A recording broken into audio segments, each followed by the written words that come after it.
तो इश्क हो ही गया। भाग 30। बेचारा अंतिम ना कुछ पूछ पाया और ना कह पाया। वैसे भी राधा से कोई सवाल पूछने की उसकी हिम्मत ही नहीं थी। ना जाने कहीं उसके किसी सवाल से उसका निश्चल मन दुख गया तो। कहते हैं जो ज्यादा खामोश रहता है उसके भीतर उतना ही शोर होता है। अंतिम का मन भी ऐसा ही था कुछ। बाहर से बादलों की गड़गड़ाहट की आवाज अपने जोश में थी। राधा का एडमिशन कराए 10 मिनट बीत गए। इन 10 मिनटों के पूर्व उन्हें बता दिया गया कब राधा की क्लासेस शुरू होंगी और क्या वक्त होगा। वक्त शाम का था। ये वक्त राधा ने ही चुना था क्योंकि एक शादीशुदा लड़की को कभी वक्त नहीं मिलेगा सुबह में पढ़ने का। इस वक्त अंतिम और राधा दोनों उसी मोमोज की दुकान के सामने खड़े थे जहाँ की मोमोज राधा को खाने थे। हर तरफ दुकान के आसपास भीड़ थी। कुछ लोगों के कागज के प्लेटों में गर्मा गर्म मोमोज थे तो कोई बेसब्री से अपनी पारी आने का इंतजार कर रहा था, बिल्कुल राधा की तरह। जब तक मोमोज आता राधा आसपास नजर मारने लगी। पीछे देखने पर एक बड़ा सा मॉल दूर से दिख रहा था जिसका नाम वीटू था। वहीं सामने छोटे छोटे और दुकानें थे और सामने सिंह द्वार। फिर अपनी नजर राधा ने घुमाई तो ठहर गई।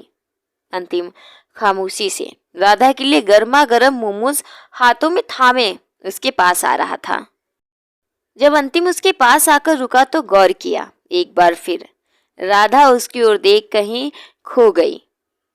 राधा जी कुछ लगा है काम हो पे? अंतिम फिर पूछा, जिस पे राधा अपने ख्यालों से बाहर आई और मुस्कुराकर नामे सिर हिला दिए। गर्मा गर्म मोमोज के ऊपर उड़ती भाप ठीक वैसी लग रही थी जैसे दूर से दिखते पहाड़ों में ठंड के कारण कुछ धुंध सी उमड़ पड़ी थी। राधा का चंचल मन ललाहित हो उठा था। उसका एक निवाला मुंह में भरने को मन तो था एक साथ पूरा खा ले, पर शुरुआत उसने एक से की। जैसे ही एक मोमोज उठा उसकी लाल रंगत वाली चटनी में डुबोकर उसने मुंह में डाला, मुंह तत्काल गर्माहट से चिलचिला उठा। राधा किसी छोटी गेंद की तरह उछलने लगे। आ आ आ भूख मार के खाना चाहिए था राधा जी। अंतिम व्याकुलता से बोला और जल्दी से एक बोतल पानी खरीद राधा के पास भागता हुआ आया। उसके हाथ में अभी भी गर्मा गर्म मोमोज की प्लेट थी। राधा तुरंत पानी पीकर अंतिम की ओर हैरत से देखी। ये इतना गर्म है तो प्लेट कितना गर्म होगा दुबे जी, इसे पकड़ी मत रहो। कोनो बात नहीं राधा जी, आप बस अब ठंडा करके खाइएगा। अंतिम प्लेट राधा के सामने किए कहा। राधा हैरान थी पर कुछ बोल नहीं पाई। अंतिम एक हाथ में अभी भी पानी की बोतल लिए खड़ा था ताकि राधा को अगर दोबारा जरूरत पड़े तो उसे पानी तत्काल मिल सके। उसके ऐसा करने से तो राधा की गाल सुर्ख हो उठे, पलकें झुक गई थी। दुबे जी बड़े प्यारे हो यार, फूटे भाग उनके जो तुम्हें समझ नहीं पाया। अच्छा है मैं लकी हूं। सोचते हुए अचानक से राधा हंसने लगी। उसे यूं खिलखिलाते देख अंतिम अचरज से मुस्कुराया। कैसे कोई छोटी छोटी बातों पर खुश हो सकता है? आखिर उसे तो यही लग रहा था कि राधा मोमोज के लिए खिलखिला रही। हवाएं कुछ तेज बह रही थी जो राधा के साड़ी के आंचल को विपरीत दिशा में कहीं उड़ा ले जाना चाहती थी। ये देख अंतिम राधा के पीछे अचानक से आ खड़ा हुआ। राधा हैरान हुई। अंतिम को अचानक से उसके पीछे खड़ा देख वो अंतिम की ओर मुड़ने लगी। तब तक अंतिम पानी की बोतल जमीन पर रख राधा के कंधों को पकड़े उसे मुड़ने से रोका। राधा की सांसें ही अटक गई। अंतिम के सिर्फ एक स्पर्श से वो महसूस कर पा रही थी अंतिम के हाथों की छुअन से उसके शरीर के हर एक अंग में रोंगटे खड़े हो गए। जड़ित सी राधा कुछ बोलती उससे पहले ही अंतिम राधा के आंचल को लिए कंधे पर संभाल कर रख दिया और वापस सामने आ खड़ा हुआ। राधा की बड़ी आंखों में कई सवाल थे। आपका आंचल उड़ रहा था तो हम संभाल दिए, अंतिम कहा। वो पूरी बात कह नहीं पाया मगर राधा समझ गई। आज उसने जो ब्लाउज पहना था उसका गला बड़ा था पीछे से, जरूर उसकी पीठ दिख रही होगी। अंतिम का ये एक पहल राधा के मन में उसका सम्मान और बढ़ा गया। भले ही राधा अपनी मर्जी से वो ब्लाउज पहनी, मगर अंतिम उसका इतना सम्मान करता था कि हवाओं को भी राधा के साथ कुछ करता नहीं देख पाया। राधा को अब यकीन हो चुका था, उसके लिए अंतिम से ज्यादा बेहतर विकल्प इस दुनिया में नहीं बना। शायद अंतिम तो सबके लिए एक अच्छा जीवन साथी का सच्चा रूप है। अब राधा उसके काबिल बनना चाहती थी। सुनकर कितना अजीब लगता है ना, जिस इंसान को उसके अपने ही किसी काबिल नहीं समझते, उसके काबिल भी कोई बनना चाहता है। मोमोज खत्म हो चुके थे राधा के। वो आगे जाकर उस कागज की प्लेट को फेंकती उससे पहले एक गाड़ी तेज आवाज के साथ उनके सामने आकर रुकी। अंतिम सामने गाड़ी की ओर देखा। वो चमचमा रही थी, जैसे अभी जस्ट शोरूम से निकल कर आ रही हो। जल्द ही गाड़ी का दरवाजा खुला और लाल साड़ी में एक नई नवेली ब्याहता लड़की आकर रुकी। नई नवेली ब्याहता इसलिए क्योंकि उसके गहनों और श्रृंगार से साफ झलक रहा था। जिसकी शादी अभी ज्यादा वक्त नहीं गुजरा। अंतिम जो अक्सर किसी पर ध्यान नहीं देता था, आज राधा हैरान हो गई जब उस लड़की की ओर देख अंतिम के कदम रुक गए। वो उसे बड़े गौर से देख रहा था। राधा ने तो बस अंतिम का उस लड़की को देखना देखा, मगर अंतिम के आंखों का दर्द सबसे अनदेखा रह गया। एक बार फिर राधा उस लड़की की ओर गौर से देख रही थी और वो लड़की अंतिम को।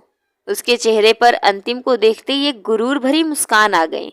वो अजीब सी मुस्कान थी, मानो वो अंतिम से कई बातें कर रही। वो मुस्कान अंतिम से कह रही थी, देख लो, आज मैं कहाँ हूं और तुम कहाँ हो। तुम्हारे साथ कोई खुश नहीं रह सकता अंतिम, तुम एक श्राप हो। अंतिम का दम घुटने लगा था उस जगह पर। वो राधा का हाथ खुद ब खुद थामा और वहां से आगे बढ़ गया।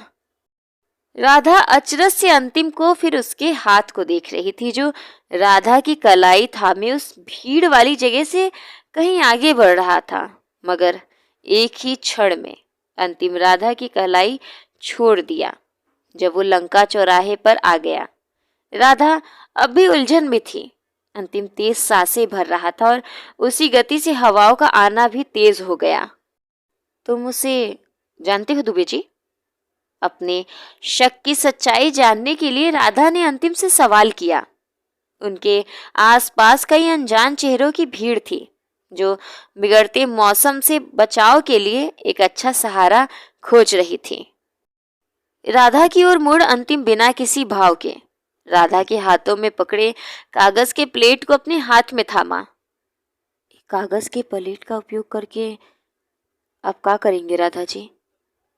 अंतिम का सवाल इतना अचानक और पेचीदा था कि राधा उलझन में पड़ गई। कुछ पल उसने प्लेट की ओर देखा, फिर दोबारा अंतिम की आंखों में झांकी। जैसे सब करते हैं, फेंक दूंगी किसी कूड़ेदान में। बस इतना समझ लीजिए, वो जो भी है उनके लिए हमें कागज की प्लेट है जिनका उपयोग हो चुका है। और इतना बोल अंतिम उस कागज की प्लेट को एक कूड़ेदान में फेंक दिया। मगर उस प्लेट को तो कुछ और ही मंजूर था। एक तेज हवा का झोंका आया और देखते ही देखते उस प्लेट को अपने साथ उड़ा ले गया। राधा स्तब्ध थी। उसके पैर जड़ित हो चुके थे और जुबान किसी पत्थर के समान कठोर। कुछ समझ नहीं आ रहा था, क्या कहे क्या नहीं। तभी एक बिजली सी कड़की और बादलों की द्वंद शुरू हो गई।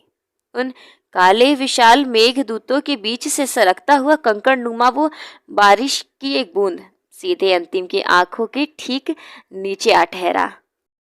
अंतिम के चेहरे पर पानी की वो 2 बूंदें एक ही साथ सरक उठी, जिसमें से बारिश की तो सिर्फ एक ही बूंद थी, दूसरी तो शायद उस तूफान का वो हिस्सा था जो अंतिम के अंतर मन में सदैव चलता आया है।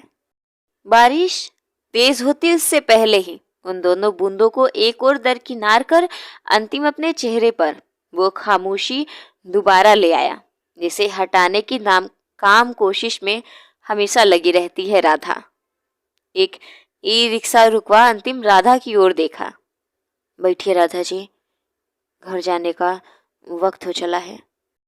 राधा का मन व्याकुल था। उसका मन कर रहा था हर बंदी से तोड़ बस समा जाए। अंतिम में जैसे गंगा में इस वक्त आकाश से गिरती बारिश की बूंदें कहीं अनंत में समा रही थी। राधा उसी विचलित मन के साथ ई रिक्शा में बैठ गई और अंतिम उसके ठीक विपरीत बैठा। दोनों के बीच रास्ते भर खामोशी थी। ना अंतिम ने कुछ कहा और ना राधा की हिम्मत हुई उससे कुछ पूछने की। अंधेरा बढ़ गया था और काली रात सबको खुद में निगलने को आतुर थी। अंतिम राधा को संभाले घर के भीतर आ दाखिल हुआ और फिर उसका हाथ और साथ छोड़ दिया। उसके अंदर आते ही तुलसी माँ की तेज आवाज सुनाई पड़ी। अरे क्या गलत किया हम? दे गई खुशियाँ की मम्मी मिठाई तो ले लिए। अब नया ब्याह हुआ है, उसकी लड़की का ताने की खुशी बात कर रही थी। तुलसी माँ तुनकी पड़ी थी। असल में अभी कुछ देर पहले उसी गली में रहने वाली खुशी नवविवाहित नामक लड़की की माँ मिठाई लेकर आई थी, जिसे बनारस में आम भाषा में पाहुर कहते हैं। तुलसी माँ ने बड़ी खुशी से उनका आवभगत किया। उसी महिला को देखते ही सुधा जी और चाची जी के कलेजे में आग सी लग गई, क्योंकि कहीं ना कहीं वो खुशी नामक लड़की भी एक कारण थी अंतिम के अपार दुखों का। अभी उनका तूतू मैं अपने चरम पे ही था। बात आगे बढ़ती उससे पहले ही अंतिम पर उनकी नजर पड़ गई। तुलसी माँ की आंखों में एक अजीब सा डर समा गया। एक ही झटके में वो मिठाई अपने पीछे छिपा ली। चाची और सुधा माँ को कुछ समझ नहीं आ रहा था वो क्या कहें। तब तक अंतिम बिना कुछ बोले अपने कमरे की ओर बढ़ गया। न जाने क्यों राधा को ये संदेह सा लग रहा था कि ये जो भी खुशी है वो हो ना हो वही लड़की है जिसे राधा ने लंका पर देखा था। और अंतिम की बात उसके मस्तिष्क में अटक गई। राधा तत्काल बिना किसी से कुछ कहे कमरे की ओर भागी। उसे डर लग रहा था कहीं अंतिम फिर कुछ ना कर ले। और कमरे में आते ही वहां का नजारा देख राधा की चीख निकल पड़ी। दुबे जी! अचानक ही राधा सामने अंतिम को देख इतना तेज चिल्लाई कि सभी घर वाले वहां भाग आए। सबके चेहरे पर व्याकुलता का भाव था। नहीं नहीं नहीं नहीं दुबे जी, मैं तुम्हें कुछ नहीं होने दूंगी, नहीं। राधा चिल्लाते हुए कमरे के भीतर बालकनी की ओर भागी। तो हेलो हेलो हेलो, जानती हूँ बहुत शिकायतें हैं, माफ कीजिए। अब मैं कोशिश करूंगी कि मैं जल्दी जल्दी पार्ट दूँ। और हाँ, इसका भरोसे दिलाने के लिए मैं कल भी एक पार्ट दूंगी आप लोग को। बस आप लोग समय बता दीजिए कि मैं कब पार्ट डालूं, मुझे समझ नहीं आता है।